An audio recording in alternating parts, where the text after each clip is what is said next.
বন্ধুরা, welcome back to my channel. আশা করছি সবাই ভালো আছো, আমিও খুব ভালো আছি। তো আজকে হচ্ছে গণেশ চতুর্দশী আর আজকে হচ্ছে শনিবার। তো আজকে আমরা ঘরে বসাবো গণেশ ঠাকুর। তো সকালবেলা সেই জন্য সবার আগে খাওয়া দাওয়া সেরে নিচ্ছি। সকালে যেহেতু আজকে গণেশ পুজো, তো ঘরে সব কিছু নিরামিষ রান্না। তো আমি আজকে বানাবো ভুট্টা দিয়ে ধোসা। তো সেই জন্য সব কিছু প্রিপারেশন করে রেখেছি, যা যা লাগবে আর যা দিয়ে খাবো তো সব কিছু প্রিপারেশন করে রেখেছি।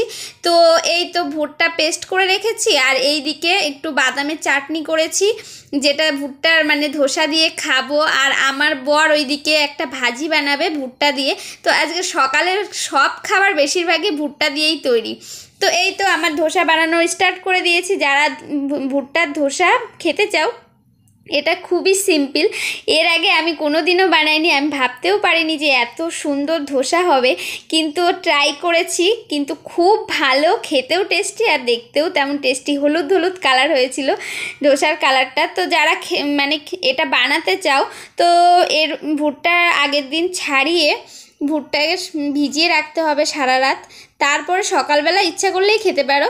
এটাকে পেস্ট করে এই তো ধোসার মতো বানালেই হয়ে যাবে। আর এইদিকে আমার বর ভুট্টা একটু পেস্ট করে, মানে এত মিহি পেস্ট না, একটু ডাঁটো ডাঁটো পেস্ট করে এটা দিয়ে বানাচ্ছিল পকোড়া, যেটা আমরা বাজারঘাটে খেতে মানে দেখতেই পারি। এটা খেতে যে এত টেস্টি, তোমরা না খেলে বুঝতে পারবে না। তো এই তো খাবার বানানো চলছে, আর এক পাশ দিয়ে খাওয়া চলছে আর এক পাশ দিয়ে খাবার বানানো চলছে। তো এই তো আমার বর খেতে বসে পড়েছে, আর এইদিকে রাহুল টিভি দেখছে আর খাচ্ছে। ওকে বলছি আর নিবি, বলছে, আমি বলছি দেবো না আর। তো বল কি না, আমি আরও খাবো, ঠিক আছে। ওর এই হলো কথা। ওর কাছে তো খুব পছন্দ হয়েছে, আর ও তেল মশলা ছাড়া ওর খেতেই চায় না। ওকে যতই বলি খাস না, তবুও খেয়েই যাবে। তো ওর হলো সকালবেলা একটু ভালো মন্দ হলে ওর ঠিক আছে, দুপুরবেলা আবার যা দাও তাই খেয়ে নেবে, শুধু একটু সঙ্গে ডিম ভাজি থাকলে যথেষ্ট। ওর ডিম ছাড়া খেতে চায় না। তো এই তো তারপরে আমার খাবার বানিয়ে নিলাম। আমার খাবারটা একটু পুড়ে পুড়ে গেছিলো, কারণ আমি ওই দিকে একটু গেছিলাম বাইরে। তো এসে দেখলাম একটু নিচে পোড়া পোড়া ভাব হয়ে গেছে। আমারটায় অত তেল মশলা কিছুই দিইনি। আমি একটু সকালবেলা মানে একটু মশলার খাবার কম খেতে চাই, মানে সকালবেলা সিম্পল খাবারটাই খেতে পছন্দ করি। আর এই যে দেখছো আমার বরের হাতে কুশি আনাজ, এইটুকু কুশি আনাজের দাম নিয়েছে 10 টাকা, মানে 4 আঙুল। না দেখলে বুঝতে পারবে না। মানে আজকে বাজারের সব সবজির এত পরিমাণের দাম, সেটা ভাবার বাইরে, ঠিক আছে। আর এই যে যেটা দেখছো আমি বানাচ্ছি, এটা হলো কালকে রাত্রের কিছু ভাত ছিল, তো ভাবলাম এটা আর ফেলবো না। আমাদের এখানে দেখি অনেকেই এরকম বানায়, তো আমি একটু ট্রাই করে নিলাম ভুট্টা দিয়ে পাঁপড়। তো এই তো তারপরে ভাত সকালবেলা পেস্ট করে ওর সঙ্গে একটু মশলা টশলা দিয়ে বানিয়ে নিলাম। ও থালায় ভালো হচ্ছিল না, তো সেই জন্য ছাদে একটা গামছা পাতিয়ে আমি আর রাহুল চলে এসেছি পাঁপড় বানাতে। তো ওরটা ভালো হচ্ছিল না, তা আমি আবার ফিরের থেকে আবার করলাম। তো এই তো তারপরে আমাদের গণেশ ঠাকুর নিয়ে চলে এসছে। গণেশ ঠাকুরকে ঘরে বসতে দিলাম। তারপরে আমি ঘরের রান্নাঘরের সব দরজায় আম পাতা লাগাচ্ছিলাম। আমি যেখানে থাকি এখানে পুজো পার্বণ বিয়ে অনুষ্ঠান মানে যে কোনো শুভ কাজের সময় এইরকম আম পাতা ঘরের সামনে লাগানো হয়।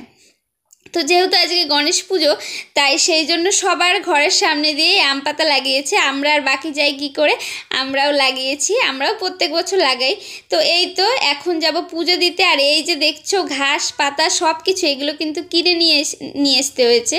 মানে আমাদের এখানে সব কিছু বাজার থেকেই কিনতে হয়। আর এই যে যেই ফুলগুলো দেখালাম, এগুলো রাস্তার পাশেই হয়। এরা মানে যারা বাজারে বিক্রি করে, ওনারা সকালবেলা ভোরবেলা ঘুম থেকে উঠে সব তুলে নিয়ে যায় বাজারে বিক্রি করতে, ঠিক আছে। তারপরে সাধারণ মানুষ যারা ফুল পায় না, তখন বাধ্য হয়ে বাজার থেকে কিনে নিয়ে আসে। আর এই যে প্যান্ডেল দেখছো, এখানে হলো আমাদের পাড়ার গণেশ ঠাকুরের পুজো হবে। তো এখনও কোনো কিছু কমপ্লিট করা হয়নি, ছেলেপেলেরা এখনও করছে।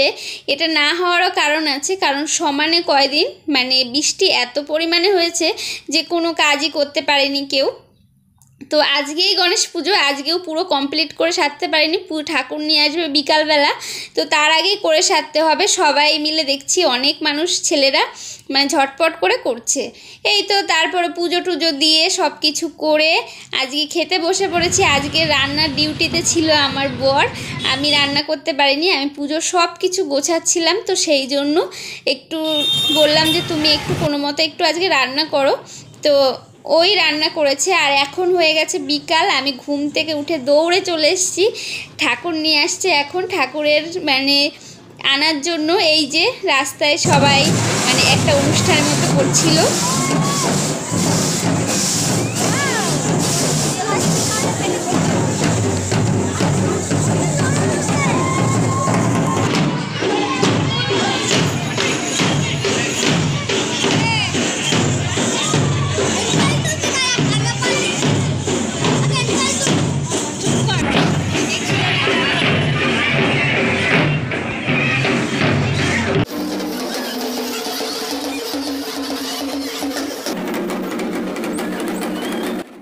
তো বন্ধুরা, আজকের ভিডিওটা এই পর্যন্তই।